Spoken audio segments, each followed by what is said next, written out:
Buenas tardes. Gracias, Paz, y gracias, Jesús, por la invitación y el centro que me acoge y me ha traído a este acto. Bueno, voy a hablar por invitación de la editora del número, Paz. Bueno, me lanzó toda la publicación, me empezó a hablar de todo lo que se hablaba y un poco acabamos delimitando este tema casi como el núcleo central del número, ¿no? Un poco. Y cogí el reto de contarlo a mi manera, claro. Bueno, quizá primero me presento, soy profesor, artista, investigador de media art y entornos interactivos, pero también profesional de las artes sonoras y visuales, con lo cual son 4 patas, incluso hay alguna más, que se realimentan o enriquecen unas a otras. Y yo creo que no podría haber sido lo que soy sin haber estado en los distintos campos, ¿no? Entonces lo digo porque voy a contar esto, voy a hablar del arte transdisciplinar, los futuros posibles desde mi posición, ¿no? Desde dentro, no tanto como un historiador o un teórico del arte, sino que lo voy a contar porque estoy ahí metido, ¿no? Haciendo cosas. Bueno, aquí está un poco el resumen, ya lo han contado mis compañeros. Pero sí, estas son las preguntas que me hacía la editora Paz Tornero. ¿Por qué es necesario promover las prácticas artísticas transdisciplinares?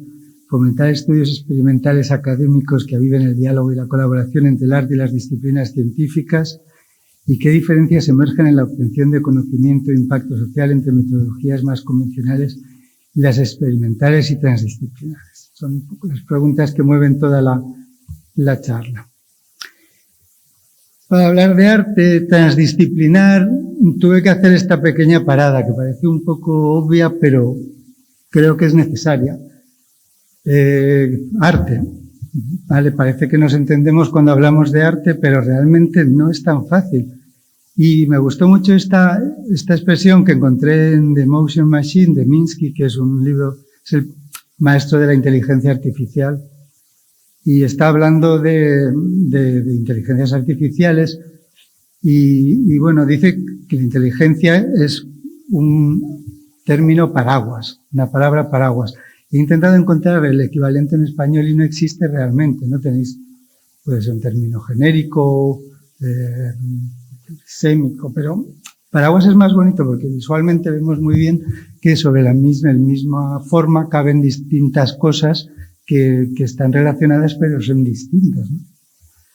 Entonces, bueno, ¿qué tienen? Es arte, estas muestras que tenéis ahí, ¿no? ¿Cómo podemos llamar arte a todo esto?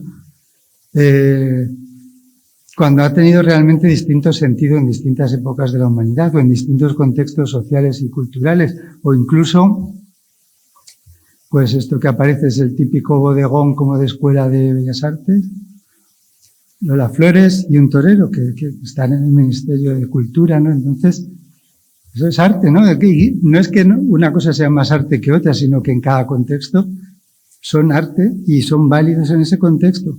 Pero si lo sacamos de él y lo llevamos al otro, pues a la gente no le encaja, ¿no? Entonces, bueno, en este sentido vamos a hablar. No es que el arte transdisciplinar sea mejor o peor que estas otras artes que tenemos, sino que estamos realmente hablando de otra cosa, ¿no? Entonces, quizá era bueno incluso olvidarse de la palabra arte y empezar a hablar de otras cosas, ¿no? De hecho, se suele tender a hablar de prácticas artísticas, que empieza a parecer que es otra cosa ya la práctica, ¿no? Pero incluso me encontré ayer o antes de ayer preparando la presentación con esto en una red de internet, ¿no? Que tiene tantas referencias al arte más culto, ¿no? Alguien había dado un puñetazo en la pared del baño y entonces los dueños del local lo habían enmarcado y habían puesto el título Frágil masculinidad. Bueno, masculinidad frágil, artista desconocido, ¿no? No sé, está Duchamp y el Ready Made y un montón de cosas y al final, pero en realidad nadie lo está planteando como arte de verdad, ¿no? Entonces, algo más que me surgió preparando esto es que Lev Manovich, hablando de una exposición que hay ahora en Berlín y de la que luego hablaré un poquito, nos dice que varias de las funciones que cumplía el arte tradicional ya las desempeñan otras cosas dentro de nuestra sociedad. la ornamentación, la narración, la propaganda.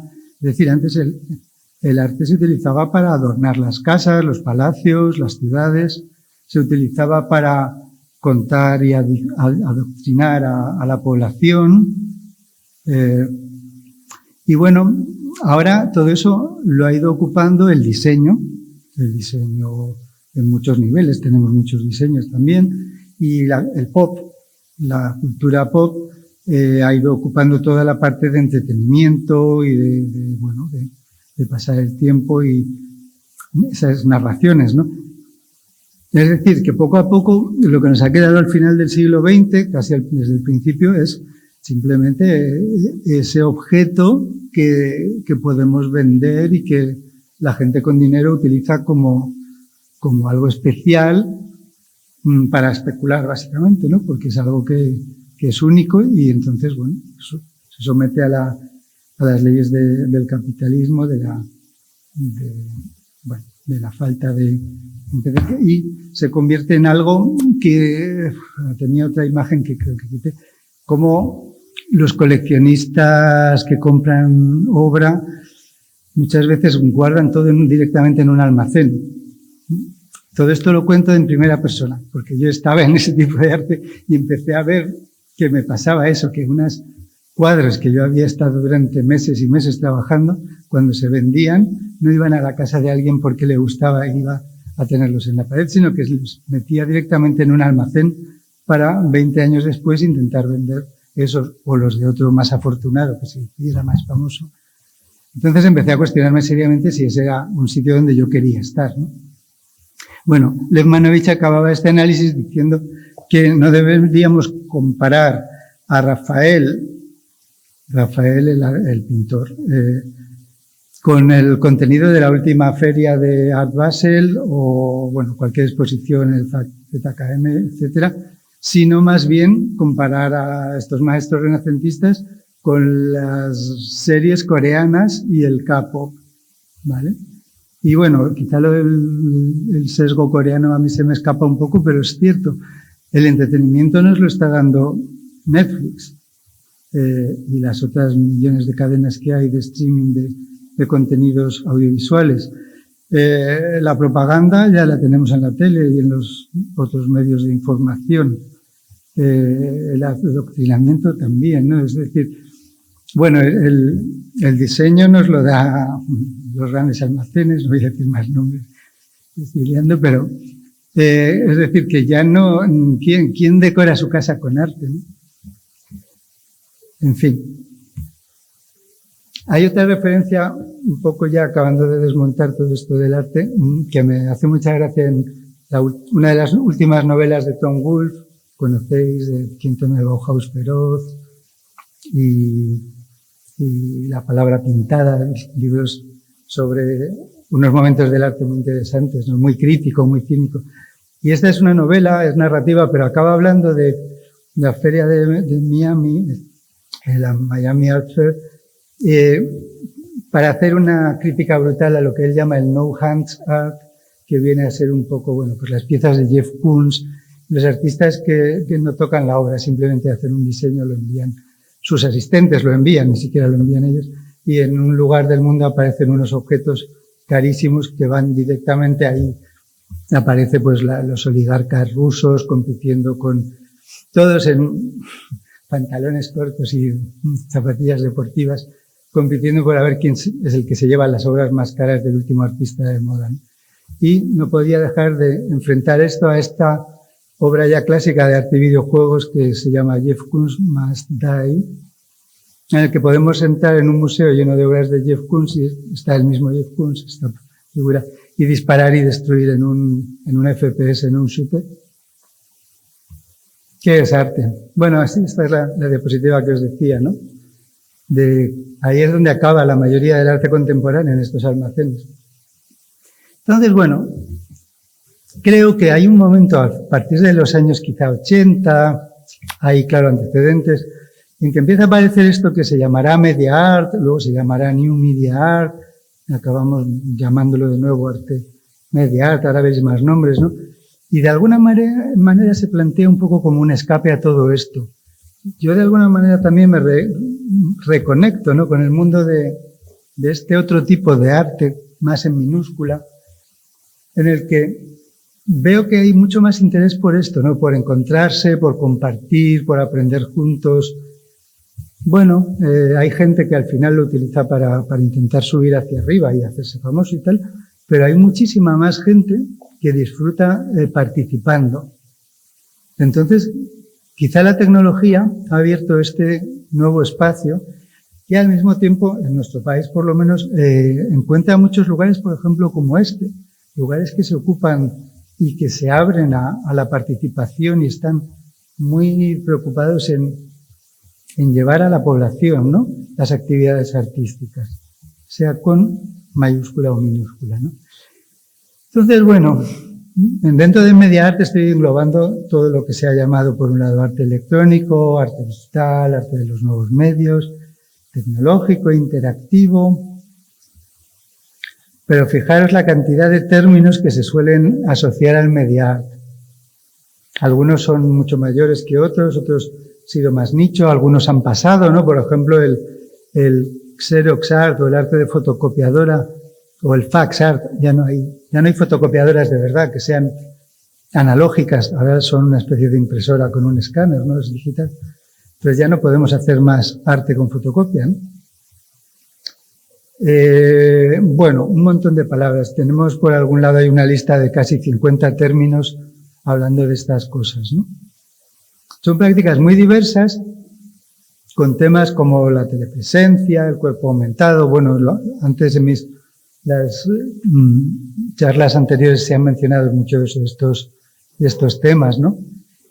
Pero, bueno, creo que están hablando de otras cosas que son más actuales que algunas de las ideas clásicas, ¿no? Aunque algunas siguen estando, ¿no? El cuerpo, la identidad, el mundo, el entorno, todo eso sigue estando, pero ¿qué pasa? Que eso es modelo de que todo eso ha cambiado, ¿no?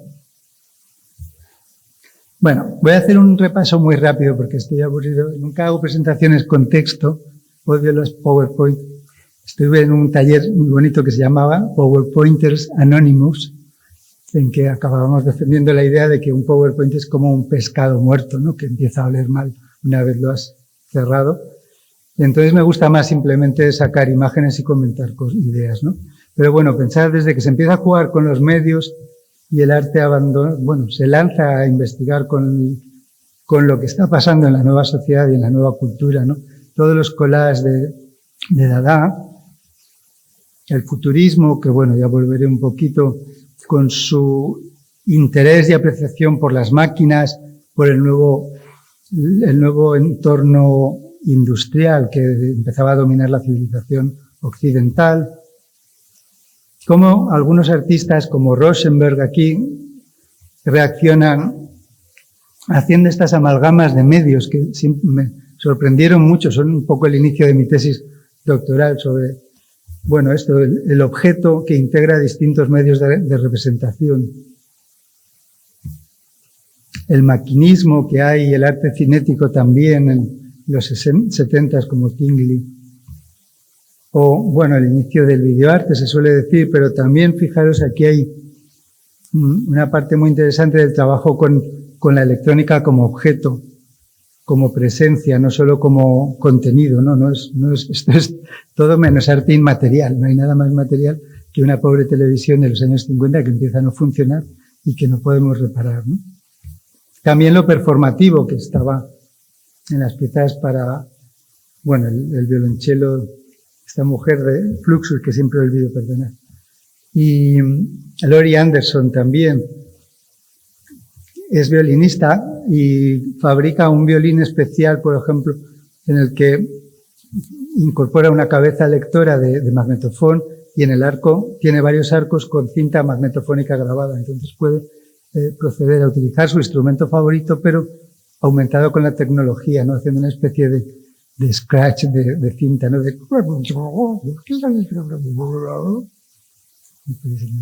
Y bueno, y también interactuando con la pantalla con pregrabaciones, claro, porque en este momento no hay ordenadores capaces de mover vídeo, entonces están tirando un vídeo con el que ella puede interactuar, ¿no? Aquí tengo un ejemplo de un artista de Uruguay, Brian Macker, trabajando con el fax, ese medio que ya es obsoleto, ¿no? Un error de fax. O, bueno, esta es performance que descubrí hace poco también, que es increíble, ¿no? Trabajando con todas estas televisiones, ordenadores, televisiones, videocámaras, en performance, aumentando un poco la percepción. Vida artificial, estos dos artistas, Krista Sommer y Loren Mignonneau, ahora mismo están teniendo una recuperación de su trabajo, les están exponiendo bastante, recuperando muchas de estas obras, subiéndolas de calidad, ¿no? A mí me apasiona la idea de vida artificial como objeto del arte. Hubo un gran interés al final de los 90, pero luego decayó un poco. El mismo premio Vida de Telefónica cambió de rumbo al final y abandonó un poco esta idea para hacerse más abierto a todo el New Media Art. Y yo creo que ahora se puede recuperar. Ahí hay un campo muy bonito todavía, ¿no? Para prototipar y especular, ¿no? Precisamente con posibles. Esta robótica de bajo nivel, ¿no? De Lofi, si queréis, del chico McMurtry. Cohen, con Aaron, fue un pionero de inteligencia artificial, supongo que conocéis todos, que hacía cuadros, era la cosa más antigua del mundo. Pero toda su obra constituyó en fabricar estas máquinas de pintar y los procesos de inteligencia que había detrás para generar cuadros. Pero fijaros que estaba trabajando con las líneas de la modernidad más tradicional, ¿no? Investigaciones sobre cómo los medios pueden jugar con el tiempo, la representación, el espacio. Fijaros, una instalación que hace esto en los años 70 era muy complicado porque no había ordenadores, de nuevo, que pudieran manejar vídeo, con lo cual todo esto es analógico. Y eso, hay cosas que se hacen muy bien en analógico y hay cosas que se hacen peor. Pero el retardo que se introduce aquí, era complicado, ¿no? Habitaciones en las que entrando ves lo que has hecho en la habitación anterior y puedes jugar con esa especie de multipresencia, ¿no? Esta es otra de esas obras pioneras de este momento en que se trabaja con electrónica, láser y vida orgánica. No voy a poner muchas de esas, pero se trabajó bastante entre la relación entre lo ecológico, los ecosistemas, plantas y animales y cómo eso puede relacionarse con la tecnología y con el humano. Esta idea de la telepresencia, ya se ha hablado antes de Roy Ascott, luego volverá a salir. Tenemos esta pieza ya súper clásica en que veis, son los principios, los primeros tiempos de la realidad virtual y se especuló mucho en el arte sobre esto, ¿no? El arte de los nuevos medios, el arte que trabaja con las tecnologías, muchas veces se considera como el laboratorio de las agencias luego de diseño, incluso de publicidad, porque a veces estamos años y años con un proyecto muy pionero que inmediatamente es fagocitado por la industria, también hay que reconocerlo, ¿no? Convertido en un anuncio, a lo mejor, o en un producto comercial, ¿no?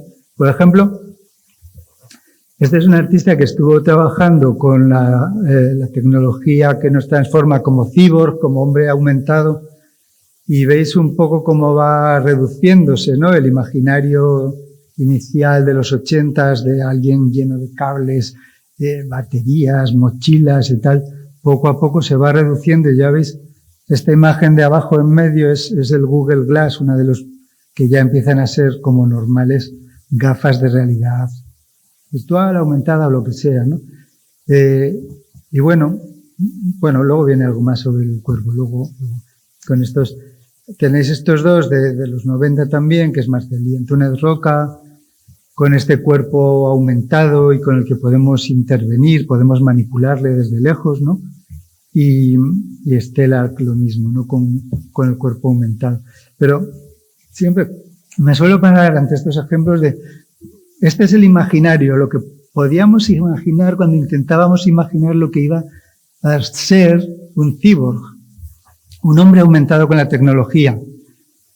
El mismo William Gibson lo cuenta, ¿no? Es lo que imaginábamos, dice, el ciberespacio, cuando nos daba miedo incluso pensar lo que podía ser, ¿no?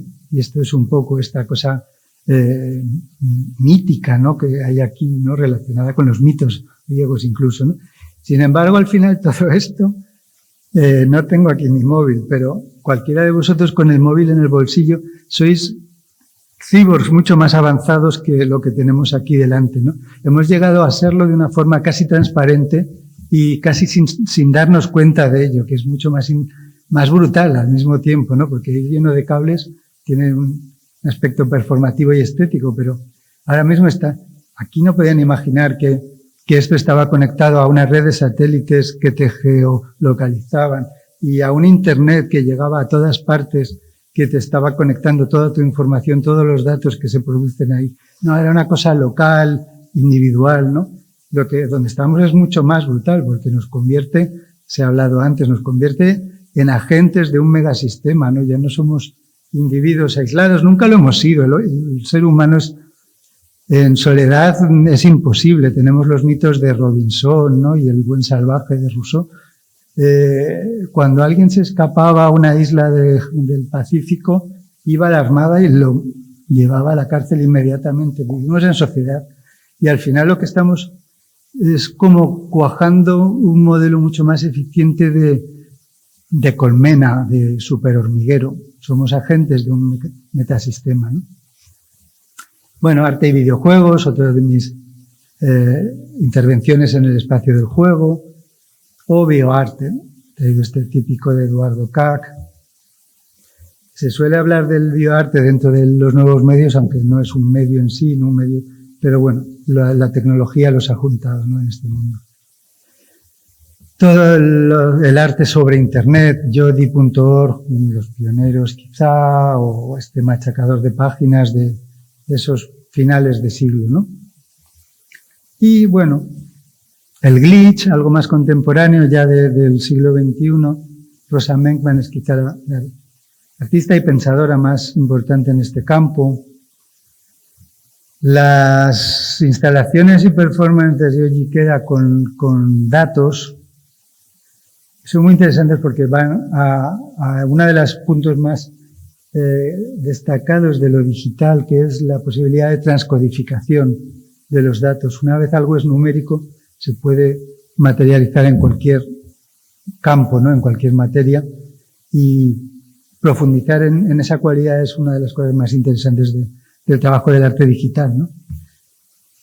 La performance audiovisual, por ejemplo, este hombre no es muy conocido, es canadiense y he podido ver alguna de sus performances. Es brutal, está conectado a datos de sismógrafos por todo el planeta y nos traslada eso en performance que él realiza en tiempo real en el escenario, ¿no?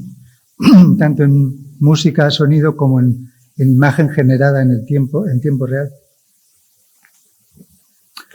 Y bueno, un poco para el final he dejado la parte más de arte sonoro o de artistas que han trabajado con el sonido, como este también personaje clásico que hace estas esculturas que también me encantan por lo mismo, es como ir a lo esencial del medio, ¿no? Está materializando el esquema del circuito, de un circuito electrónico, pero lo materializa como una escultura en que los alambres son las pistas conductivas y las resistencias y otros componentes se convierten en elementos visuales de la escultura, que luego toca la de la derecha, la sombra, es él haciendo una performance sonora con su escultura, ¿no? Bueno, antes se han mencionado algunas cosas en las intervenciones anteriores, pero una pasadita muy rápida con la idea del paisaje sonoro, soundscape, de Schaffer, Hilary Westerkamp, con la escucha, la grabación de campo, el paseo, la deriva asociada a la grabación, Janet Cardiff con unas derivas aumentadas por la tecnología, en que lo que se escucha se disocia de la realidad presente, o Cristina Kuich, lo mismo, ¿no? Unos sistemas aumentados de escucha.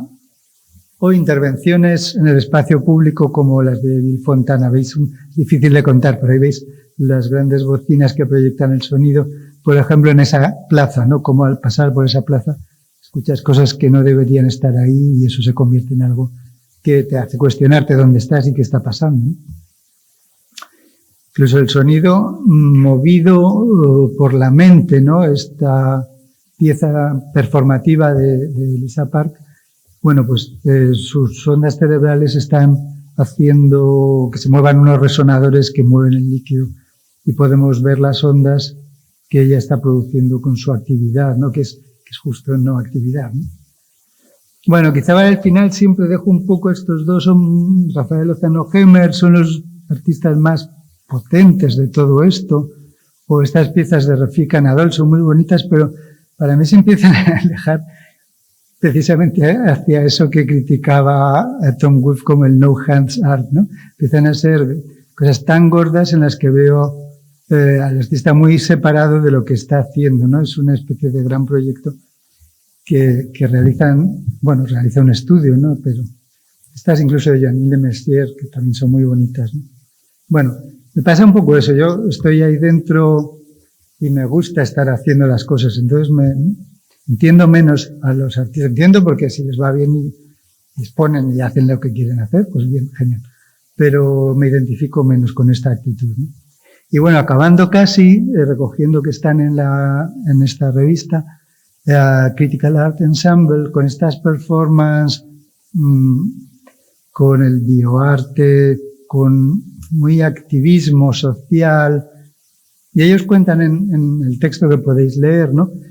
Que querían escapar precisamente con lo que hablaba yo, por mi experiencia personal, ¿no? Escapar un poco de lo que era la galería, crítico, museo, que era lo único que había en los 80, y querían no querían ser participantes pasivos de todo ese entramado, ¿no? Entonces, el hacer es lo que yo creo que es común a casi todas estas propuestas que habéis visto, y a la curiosidad y el interés por nuevas cosas, ¿no? Alguien ha hablado de ser un amateur en el sentido de amar aquello que estás haciendo, ¿no? Y esa idea de no perder esa conexión primera con tu campo de trabajo es importante, ¿no? Bueno, todo esto nos lleva, las prácticas artísticas transdisciplinares, resumiendo, nos llevan a esta unión o intersección entre arte, tecnología y ciencia, con todas estas ramas que veis por aquí, y probablemente muchas más que se me han escapado, que se suele conocer como STEAM en inglés, que a algunos de por aquí igual les suena a STEAM, pero no es ese STEAM, ¿no? Es Science, Technology, Engineering, Arts and Mathematics. Esto viene de que antes había STEM sin la A, sin arte, y se estaba intentando embeber en el currículum de la educación anglosajona, vamos, viene de ahí. Pero bueno, nos viene bien para nosotros esta idea de, intersección entre estos campos. Arte, tecnología y ciencia, porque ingeniería y matemáticas creo que están metidos en la tecnología y en la ciencia, ¿no? Y bueno, aclarando un poco, creo que todo el mundo ya lo conoce, pero estoy hablando de arte transdisciplinar y bueno, encontré este gráfico en que se cuenta bastante bien la diferencia entre un proyecto disciplinar en el que cada uno está totalmente haciendo solo lo suyo, multidisciplinar, en que se colabora hablando con los otros y teniendo objetivos comunes. En el interdisciplinar se empieza a entender un poco cómo lo hacen los otros equipos con los que colaboramos, pero realmente cuando es transdisciplinar es cuando nos empapamos de las disciplinas de los demás y cuando intentamos no ser expertos, claro, porque nunca vamos a ser expertos, pero sí poder participar del pensamiento de la disciplina afín con la que queremos colaborar, ¿no? Tengo un último ejemplo de todo esto, que es el artista Robert Henk, que me parece bastante emblemático. No es muy conocido, es más conocido que algunos de los que habéis visto, bueno, depende del campo, ¿no? Él tiene una faceta como músico, un proyecto que es Mono Lake. Él y su compañero inventan Ableton Live, es el software que utilizan todos los músicos para el directo. Se separan, no se separan, Robert Henk sigue con la parte de música en directo y el otro pasa a la compañía, pero viendo su página web, fijaros, tenemos que hace, son los encabezados de arriba, ¿no?, del menú de la página web. Tenemos que hace instalaciones, performance, música, que incluye sobre todo grabaciones, discos, gráficos, escritura e ingeniería. ¿Vale? Creo que es un hombre que cuenta muy bien este espíritu multidisciplinar y de un artista que está interesado por todo esto, y no es que recurra a la ingeniería porque sea una solución a una pieza que quiere hacer, sino que tiene proyectos en los que le atrapa la ingeniería como meta. No tengo aquí la navegación, pero si entráis en robertgen.com veréis que ha hecho los primeros prototipos de interfaz físico para directo con Ableton, antes de que existiera ninguno, la Monodeck, que era una gran mesa así. Ahora mismo está haciendo un desarrollo de un aparato entero, desde el circuito, la placa PCB, y bueno, tiene unas piezas, tanto instalaciones como performance, en las que he estado trabajando con láser y con unos ordenadores antiguos. Ahí veis un poco algunas imágenes, en los que, bueno, se ha metido a muerte hasta aprender a programar en código máquina esos ordenadores de los primeros 80 y hasta poder crear piezas con ellos, ¿no? Y para él es una de sus obras más importantes. Bueno, es este espíritu, bueno, esto casi me lo puedo saltar, ¿no? Pero la idea de cómo arte y ciencia intentan innovar, plantear hipótesis. Lo único que normalmente la ciencia trata de demostrar la hipótesis, y en el arte normalmente lo que queremos es más bien abrir nuevos caminos después de probar cada una de las hipótesis o de las dudas que lanzamos, ¿no?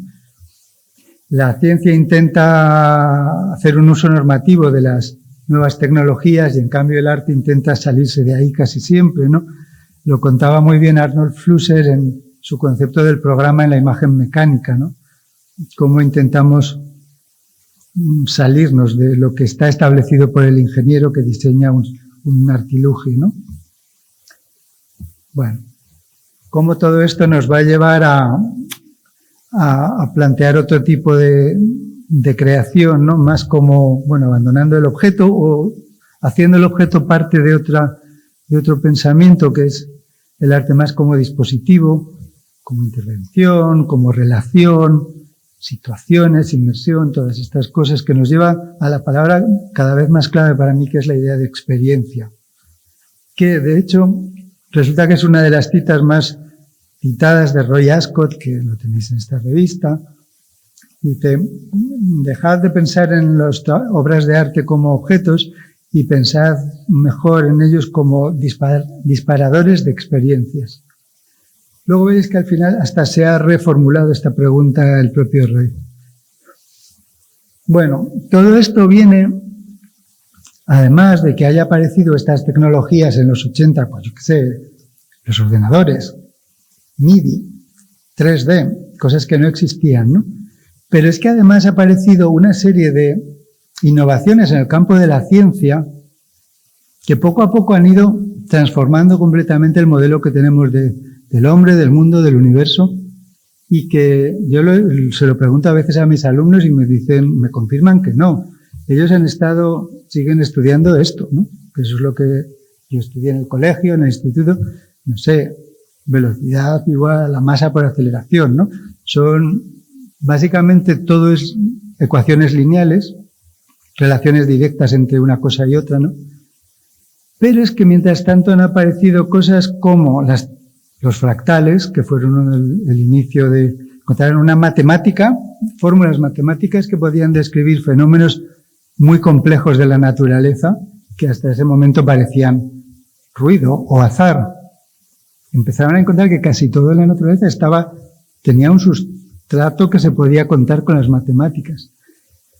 Las teorías de la complejidad, las teorías de la emergencia, de cómo, si remontamos a la teoría de sistemas de Bertalanffy, podemos ver que cualquier sistema se puede estudiar en distintos niveles, Entonces podemos subir a los niveles superiores y podemos ver cómo nosotros o las hormigas en un nivel inferior o las neuronas en el siguiente nivel tienen un comportamiento emergente que no podríamos predecir al observar a esas hormigas. El hormiguero tiene una vida como ser vivo, nace, tiene una época de juventud, se expande, intenta competir por territorio y al final se envejece y muere o expanden otros hijos hormigueros, ¿no? Eso asociado, por ejemplo, a fenómenos de sincronía entre agentes físicos y también orgánicos. Bueno, de todo esto sale un nuevo modelo del mundo que está explicando... la teoría del caos, había dejado ahí, es más pequeño, en el que precisamente está hablando de ecuaciones no lineales, de cómo hay en la mayoría de los sistemas naturales, todas las relaciones son tan complicadas que se pueden explicar con ecuaciones no lineales en las que de repente hay un salto, algo inesperado, que no es que sea aleatorio, no, está en la ecuación, pero es una línea así que de repente da un salto, es normal, de repente sucede porque hay muchos factores que están operando y de repente tiene este resultado, ¿no? Entonces, todo esto nos da un modelo que está muy lejos de este espacio euclidiano, que tiene mucho más que ver con todas estas cosas de la curvatura del tiempo y el espacio, la física cuántica, sin entrar en cosas esotéricas, simplemente que tenemos una visión mucho más rica y mucho más interesante en que podemos entendernos mejor como sistemas, como ecosistemas, estas relaciones entre especies de las que se ha hablado, con la naturaleza, etcétera, sistemas complejos, emergencia, autoorganización. Por eso mi interés por la vida artificial, porque trata estos temas, ¿no? Pero esto parece que se ignora. A nuestros chicos en los colegios nadie les habla de nada de eso, entonces creo que ahí es un gran error, ¿no? ¿Y qué hace el artista? Siempre, en cualquier momento, habla del mundo que tiene a su alrededor, de su modelo del mundo. Entonces, para hablar del mundo hay que hablar de esto, no podemos hablar del mundo como si todavía fuera esto, ¿no? Bueno, esta es la exposición que os decía un poco al principio, que está siendo ahora en Berlín, en el ZKM, que se llama Renacimiento 3.0. Y bueno, yo siempre me he sentido parte de este espíritu, ¿no? He estado trabajando en la música, en la imagen, en el sonido, en la tecnología. Y claro, veía que eso era lo que hacía, es la gran revolución del Renacimiento, ¿no? Pero de alguna forma parece que en el siglo XX nadie estaba interesado en eso, ¿no? De hecho, cuando estaba siendo pintor, así entre nosotros, en una galería me dijeron que o pintaba o hacía grabado, pero que no les interesaba a alguien que quisiera hacer las dos cosas. Yo, a ver, todos los artistas que yo admiro han hecho grabados, ¿no? No entendía nada, ¿no? Bueno, al final yo, gracias a la tecnología, los nuevos medios y este nuevo modelo que os estoy contando, he integrado todas mis inquietudes, todas mis actividades y ya poco a poco todas ellas se han engranado y tienen sentido. Ya no me siento agobiado porque estoy haciendo muchas cosas dispersas que no encajan, sino que todo esto son partes de este nuevo modelo que es quizás sí un renacimiento actual, ¿no? Manovich lo critica, bueno, viene a decir lo que os contaba antes, dice que la escala de la ciencia y las artes en la sociedad contemporánea es muy diferente, los métodos son diferentes y, bueno, viene a decir lo que os decía antes, ¿no? Que al arte le han despojado de una serie de funciones, con lo cual no está tan claro. Pero hay mi idea de que quizá este arte transdisciplinar del que os estoy hablando sí que pueda recuperar muchas de estos papeles y sí puede funcionar en ese nivel, ¿no? Entonces, bueno, no vamos a comparar a Rafael o a Miguel Ángel o a Leonardo, pero bueno, fijaros, Leonardo es el gran multidisciplinar, ¿no? ¿Por qué no relacionar algunas de estas cosas que os he contado con lo que estaban haciendo en aquel momento? Hasta hacían armas y todo. Bueno, siempre hago idas y venidas en el tiempo, ¿no? Cómo este tipo de actividad más salir del sistema y transformar el sistema empieza quizá con Dada y el futurismo, que ya hemos visto antes, pero es el situacionismo en el que nos da muchas herramientas o ideas que luego van a tener bastante impacto. Yo no sé si en el momento tuvo tanto impacto, pero sí que sembraron ideas. Por ejemplo, la deriva, que es una idea del situacionismo, ellos nunca hicieron ninguna deriva, solo sale en una revista al principio de su revista, ¿no? Pero luego se ha recogido y ahora es una estrategia artística bastante utilizada, ¿no? Bueno, pues una conexión muy interesante es como Malcolm McLaren, ahí lo veis con Vivian Westwood, los dos ya muertos, que es el manager, el impulsor del punk en Inglaterra, ¿no? Fue el que le dio la gran dimensión que transformó la cultura occidental, porque bueno, el punk estaba funcionando en Nueva York, pero era otra cosa. Pero consiguió convertirlo en una bomba estética y transformativa brutal, ¿no?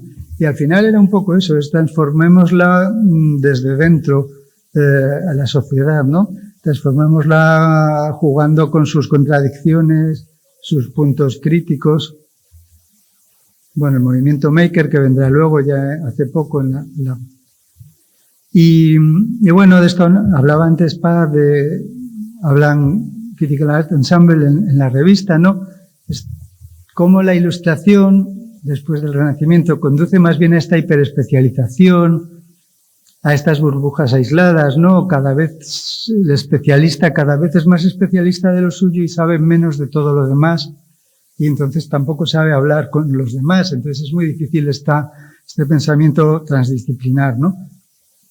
Pero nos cuentan cómo en los 80s crece la gente, creo que me encaja a mí por edad, que ha nacido en los 60s con las primeras, pensamiento más progresista, y bueno, quizá ahí se está sembrando esta actitud que es la que luego se va a desarrollar en estas prácticas. Puede ser, no lo sé. También dependerá mucho del contexto, ¿no? Ellos están centrados en Estados Unidos, pero bueno, a mí, desde luego, me identifiqué al leerlo, ¿no? Y bueno, recuperan a Guattari, hablando de partículas que se conectan, ¿no? Más que una especie de gran revolución, una especie de revolución lenta a base de pequeñas transformaciones locales e interacciones locales. Creo que eso conectaba mucho con esta idea de las prácticas que derivan del situacionismo, ¿no? Estas interacciones a nivel local. Ha salido ya muchas veces Roy Ascott, que fijaros, esto era un poco el libro este de Velocidad de Escape, la portada me gusta mucho porque cuenta cómo imaginábamos esto en los 80s, y está hablando de las reuniones por Meet, así, las clases que hemos tenido en la pandemia, ¿no? Pero fijaros cómo se imaginaba con estas formas tridimensionales de fluidos pseudometálicos virtuales, ¿no? Pero bueno, viene, claro, él lleva desde los 80 hablando del abrazo telemático y ahora estamos metidos en ello. Entonces, sigue hablando de esta idea de que, bueno, que es que ya es lo que somos, ¿no? Como somos centros de redes que se comunican a través del ciberespacio, de redes sociales, instituciones, y la interacción entre personas y sistemas de inteligencia artificial, etcétera, etcétera, etcétera. Es decir, que todo lo que él anticipa, hay muchas cosas que imaginamos y luego no se cumplen, pero de alguna manera él le va encajando. Es que, bueno, él lo relaciona con esta cosa mucho más espiritual, como taoísta, que lo conecta con la espiritualidad y cosas así, que bueno, me identifico menos, pero acaba hablando de pensamiento sincrético, que es algo muy parecido a la idea de transdisciplinar que os estamos dando, ¿no? Cómo tenemos que colaborar como individuos. Curiosamente no llega esta idea que he lanzado del individuo como ente conectado de un metaorganismo que visto a un nivel superior funciona con ciertas lógicas, ¿no? Pero bueno, se queda más en el individuo. Otra de estas casualidades, preparando esto, de repente me apareció en Al Jazeera una entrevista, bueno, un directo con Brian Eno, que sabéis que es un artista de los nuevos medios, ha sido pionero en el arte generativo, con el arte algorítmico, en el ambient, ha sido gran productor de música de rock, de Bowie, los discos de Berlín, y bueno, digamos que es una figura importante en todo esto, ¿no? En distintos campos, ¿no? Y bueno, estaba hablando de estas cosas, ¿no? De cómo funcionamos ya como un organismo de inteligencia colectiva, cómo somos individuos especializados que hacemos un procesamiento de nuestra parte pequeña, pero delegamos en el resto, ¿no? Como, de hecho, nos ha decrecido el cerebro porque ya no necesitamos almacenar tanto, ¿no? Me pareció que conectaba muy bien, ¿no? Y, bueno, le preguntaban que cómo podíamos acercarnos a estos procesos creativos. Y al final decía, bueno, yo no quería hacer música interesante o agradable, yo lo que quería era experimentar, ver qué salía, ¿no? Y esa es la actitud que nos está llevando a probar cosas y a ver qué encontramos, ¿no? Estos Fluxus, John Cage, dando un salto muy atrás en el tiempo, ¿no? Las posibilidades futuras, ¿no? ¿Qué puede salir si pruebo a hacer esto? Fijaros, esto es lo que imaginaron, lo que propusieron el final de los años 50 bueno, John Cage y otros artistas de Fluxus, Cunningham, Tudor, Rosenberg estaba también. Estaban experimentando con la tecnología de la época, fijaros, proyecciones de cine, claro, no había vídeo, danza, luz, grabaciones, generadores de sonidos. Un antecedente de lo que es ahora, que hemos visto casos, la performance audiovisual, ¿no? Como forma de experimentar con los medios. Y bueno, relacionándolo con esto del Renacimiento 3.0, suelen ubicarnos, si habéis estudiado un poco el arte y la cultura, nos ubican en el final del siglo XX en el arte posmoderno, en la posmodernidad. Suele hablarse más de posmodernidad en arquitectura, pero al final se generaliza el resto de las artes. Sin embargo, bueno, viendo arte posmoderno, en el central veis ahí arte digital, instalaciones, arte multimedia. También hay esto lo encontráis en internet, es mucho más complicado, pero de nuevo en los 70 aparece una raya que veis el arte posmoderno, y a partir del 2000 es cuando publica Lev Manovich The Language of New Media. Podríamos entrar en el New Media Art. Sin embargo, en muchos sitios se está hablando de una nueva modernidad. Se está proponiendo que muchas de las cosas que estamos haciendo con los nuevos medios, y estos son justo de la performance audiovisual de la que os hablaba, ¿no? La performance de la vanguardia, performance digital, tiene más que ver con la actitud moderna de los futuristas, que querían hacer cosas nuevas, que querían proponer cosas nuevas, querían ver qué se podía hacer nuevo, y no es un refrito de lo que ya se ha hecho para nada.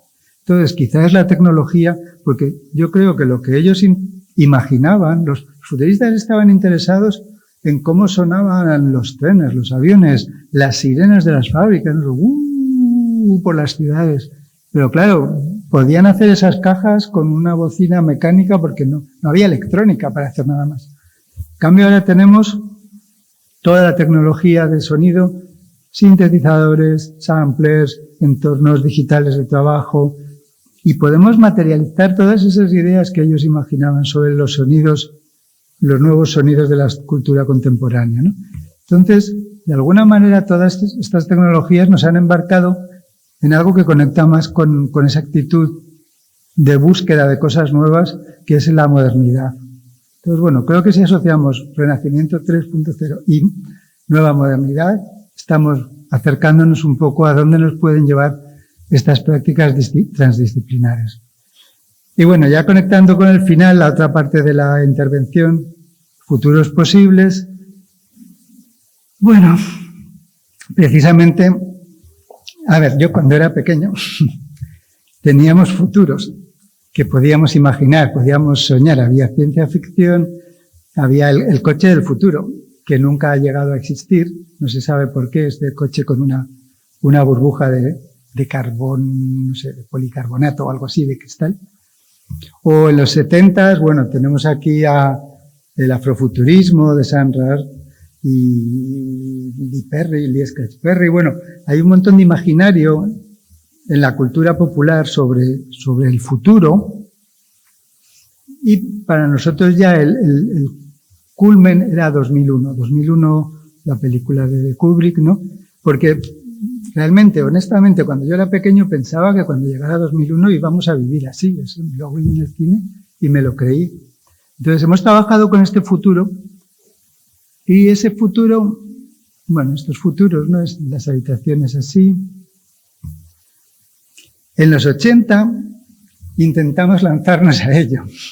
Tenéis aquí a Kraftwerk, sigue Sputnik, que de alguna forma decimos, bueno, el futuro, ¿y qué hacemos? Algo que quizás fue un error, pero es la idea esta del futuro ya está aquí. Vale, si el futuro este que soñábamos no llega, lo vamos a hacer nosotros, aunque no tengamos ni idea de cómo. Entonces, de alguna forma ahí yo creo que llegamos a quemar ese posible futuro, enlazando con la idea de Marquis de futuros perdidos. Creo que tiene mucho que ver con esto, ¿no? De esos imaginarios que teníamos y que de repente vemos que no son posibles. Y además, en ese momento, de repente, llega a la cultura popular, no ya los libros, que a mí me interesan quizá más, y soy un gran fanático de William Gibson, Bruce Sterling, y luego el post-cyberpunk. Pero claro, cuando esto llega a los cines, a las grandes pantallas, Blade Runner, y luego años después Matrix, todas las distopías de Gillian Anderson, se apoderan de nosotros. Son lo que, bueno, en teoría del caos son atractores. Es una fuerza tan potente que aunque podamos dar vueltas alrededor es casi imposible escapar de ese, es como un torbellino, ¿no? Un torbellino que nos atrapa. Entonces, ¿qué pasó? Que todo ese futuro que imaginábamos acabó totalmente absorbido por el imaginario tan potente del cyberpunk. Y bueno, si ahora miráis el catálogo de series que hay en las cadenas de distribución de streaming, todos son series basadas en distopías. Ya no podemos imaginar futuros que se escapen de esto, ¿no? Que se escapen del cyberpunk. Fijaros que el cyberpunk es una mezcla de la novela negra de Chandler y Hammett con un poco de esta nueva tecnología que estaba surgiendo y la estética del punk, ¿no? Pero solo podían ver cómo las nuevas tecnologías se convertían en algo que iba a estropear, ¿no? El posible futuro. Bueno, espera, que es que viene un salto. En fin, luego vuelvo a esto un momento. Y bueno, ya casi acabando, todo esto, un salto bastante bestia en el tiempo es que, bueno, para hablar de todo esto ciber, todo esto empezó con la cibernética de Wegener.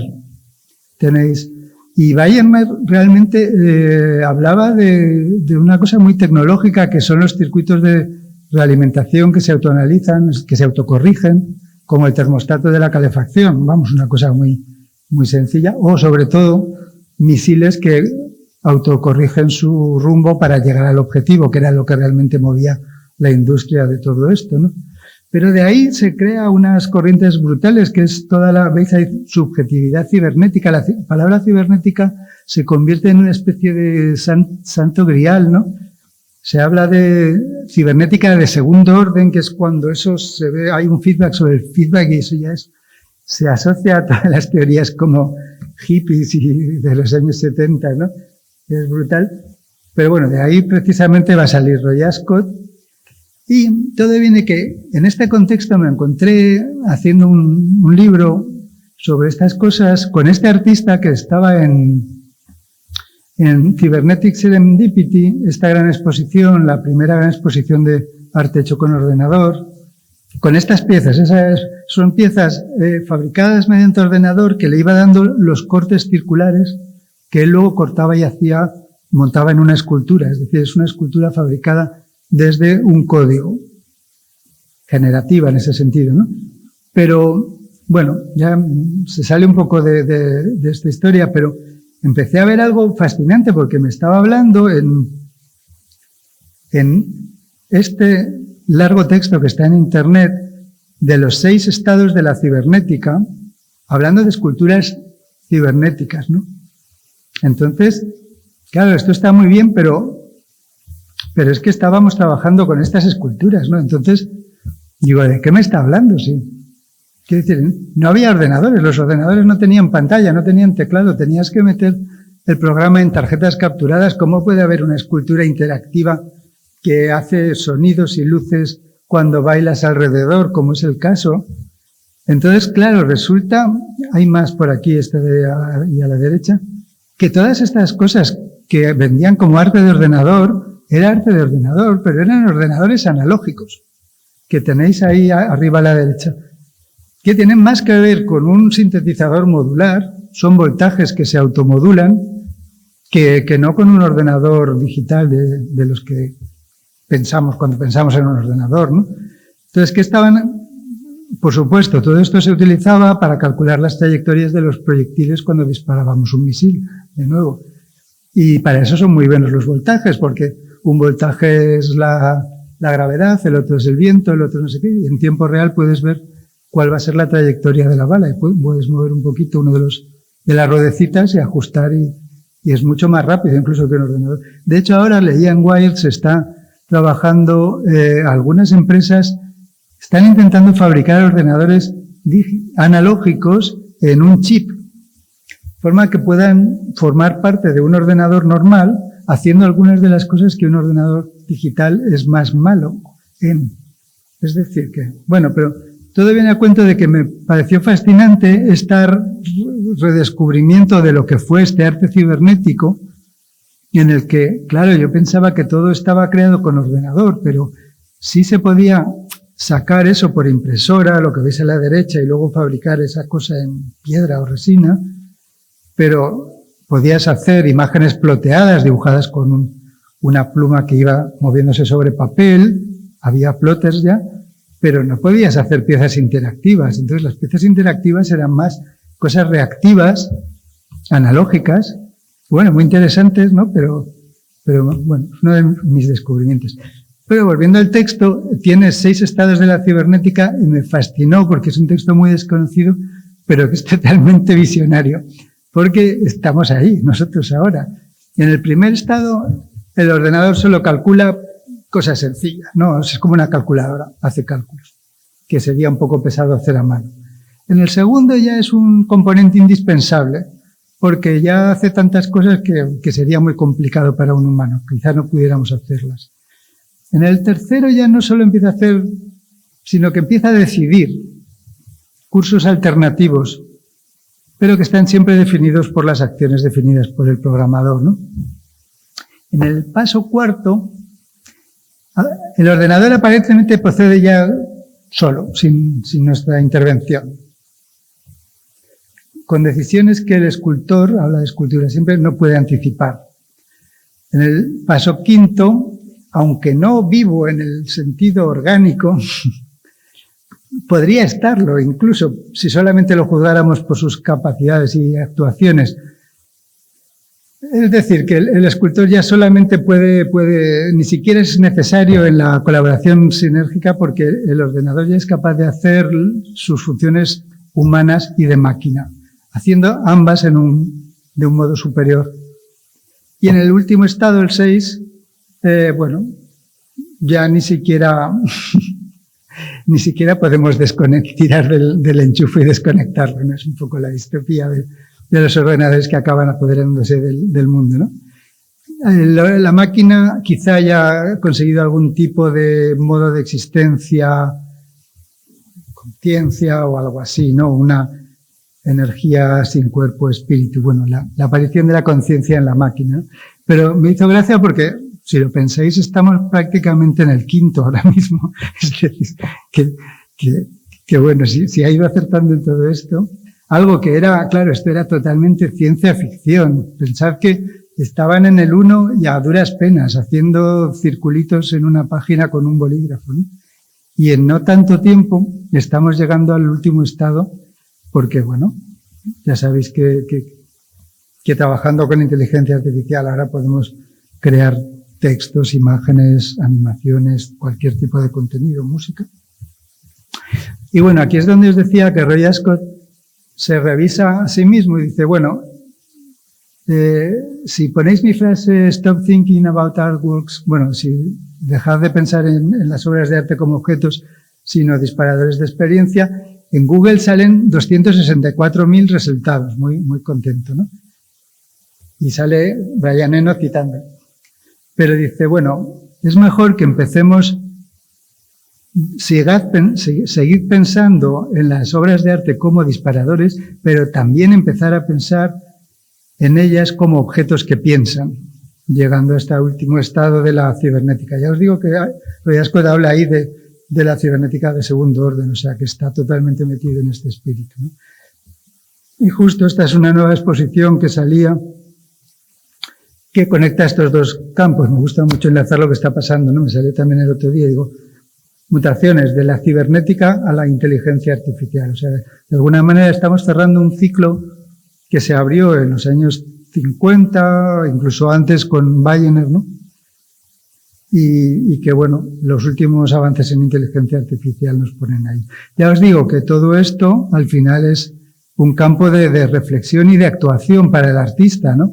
Nos da igual la inteligencia artificial, o no nos da igual porque nos interesa trabajar con ella, o sobre ella, o alrededor de ella, ¿no?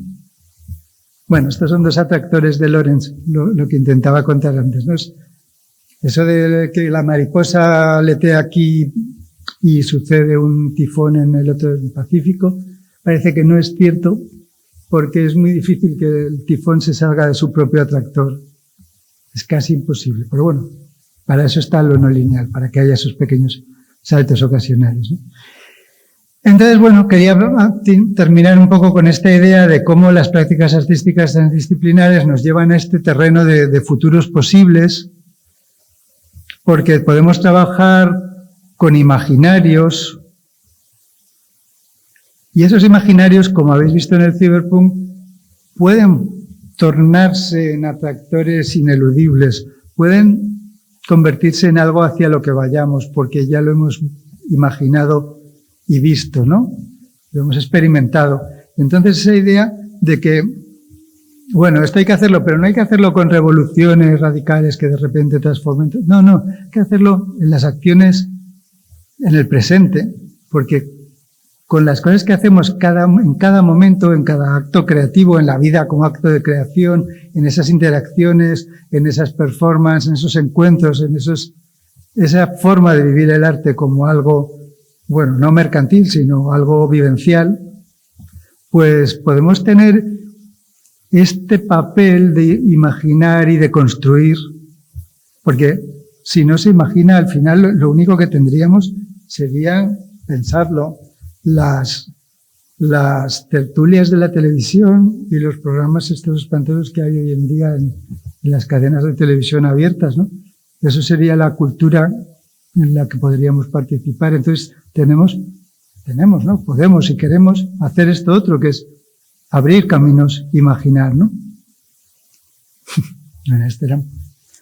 Para que no pase esto,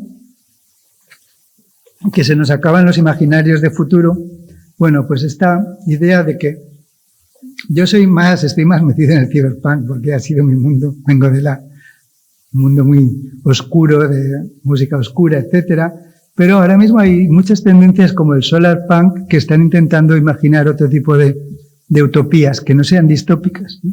Entonces, incluso estaba montando y de repente me di cuenta de que no es tan raro, seguro que todos habéis visto esto en alguna red social, que nos salen estas imágenes de las ciudades de antes y después, ¿no? Y de repente pensé, anda, pues esto, salvando las distancias, es verdad que se puede hacer, y para hacer esto hay que tener imaginarios, ¿no? Y bueno, acababa con esta idea de con estas pequeñas acciones, esto es en el underground de Beirut, imaginaros lo que será la escena underground de Beirut de complicada, ¿no? Pero bueno, es la forma en que podemos intentar vivir una vida libre, nos están diciendo desde Beirut, ¿vale? Entonces, en este transformar desde los actos del presente, y ahí voy al situacionismo y al punk y a todas estas cosas que han salido antes, es donde creo que todas estas prácticas cobran sentido, ¿vale? Y van a dar un sentido a lo que seamos como cultura, como metaorganismo, etcétera, etcétera, relacionándolo con todo lo anterior. Bueno, nada más. Gracias.